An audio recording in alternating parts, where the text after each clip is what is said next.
Now that you've got the cart built, the last step is to finish putting the axles on and then the last few pieces. So at this point, you can flip the car right over, and it's solid enough that it's gonna just stay there. The rear axle is gonna go on. You're just gonna put it on top here, line it up a little bit. You've got one screw on each end here, and then you're gonna go back and screw it in from the top on two sides there. But put your axle on, spin your wheels, make sure that it's not rubbing the wood anywhere, make sure that they spin freely. That's good. Take two of the long screws, one on each end.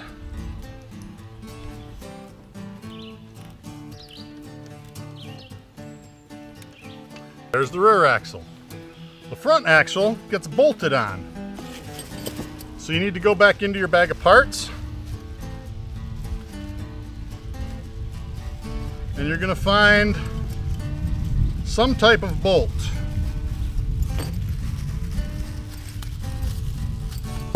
Might be a longer bolt like this that's threaded all the way. It might be a lag bolt that's only threaded on the end. Either way, a long one, a short one. Whoops, don't lose that piece. That's gonna hold the front axle on. I'm gonna take the short one, put it in through the bottom. Oh, this is where we need the washer. Okay, your axle's gonna go on like that. In your bag, you should have still one big washer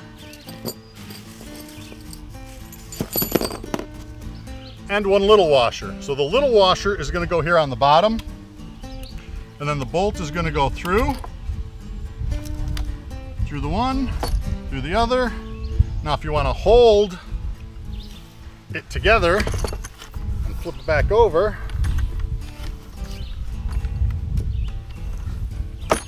now the car will sit there by itself. Put a big washer on top, and then this is called a lock nut. It's a nut and it's got a little bit of piece of plastic in it that helps keep the nut from coming off.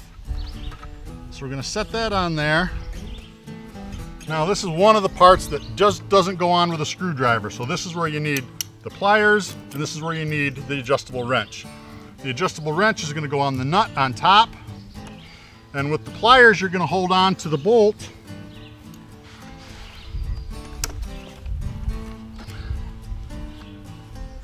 on the bottom.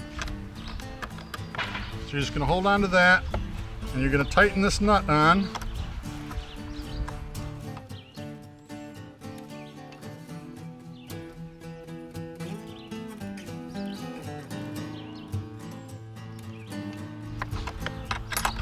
Okay, once you get it on a little bit, you want to check it to see, does it turn real easy, or is it real stiff? Is it too tight? So you might need to adjust how tight you put this nut on. I'm going to put it on a little bit tighter.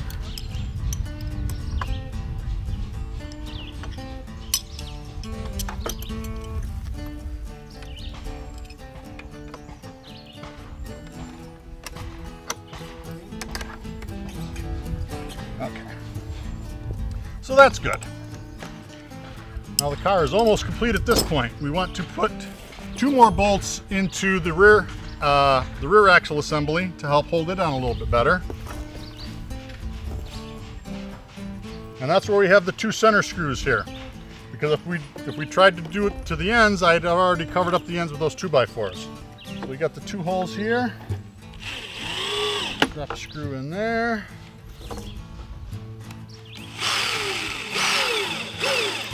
Screw in there. The back is done. A few more parts in your kit. You will find a couple of large eye-rings like this. Tear the labels off. Now in the front axle, you'll see a hole drilled in each end. Hole here and hole here. That's where these eye screws go. So I'm going to screw this into here.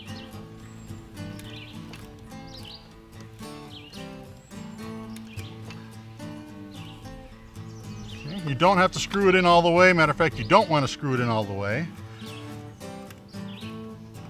Just give it a good several turns. And something, if you're having trouble, you can even take one of your tools and use it with a little bit of leverage, stick it through the hole to help turn it. All right, so I'm gonna put it in a few turns. That's pretty tight, that's not going anywhere. Let's do the same thing to the other side.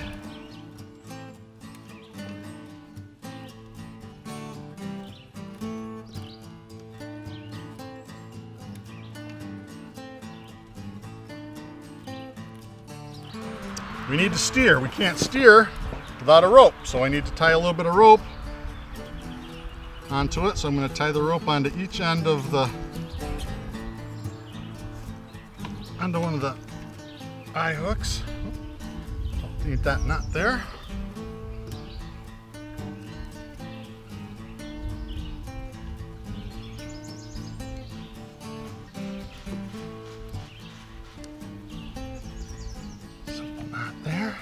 There, now you can use the rope to steer.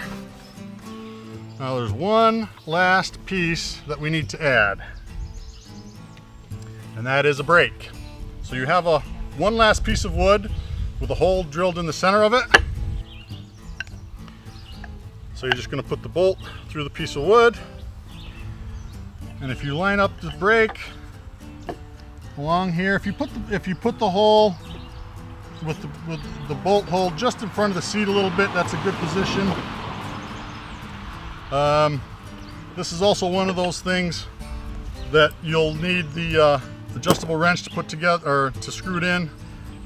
I'm using power. I'm going to cheat. I'm going to use a socket.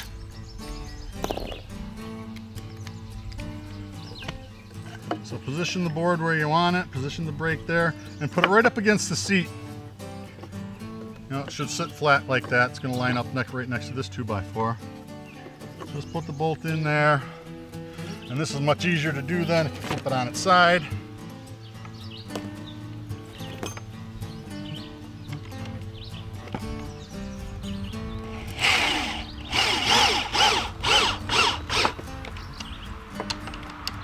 Now again, you don't want to make this so tight that you can't pull it, but it doesn't want to be too loose because it'll be hanging there. So you want to tighten that up a little bit more.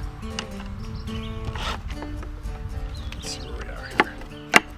All right, that's still a little bit loose, but let's tighten it up by hand then.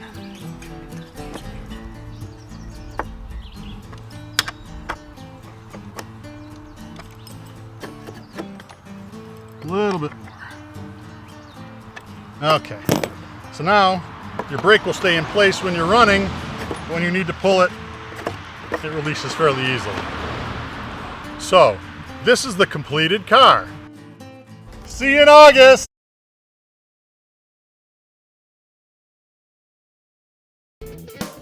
If you had fun building the downhill dragster, wait till you see what we have for you next.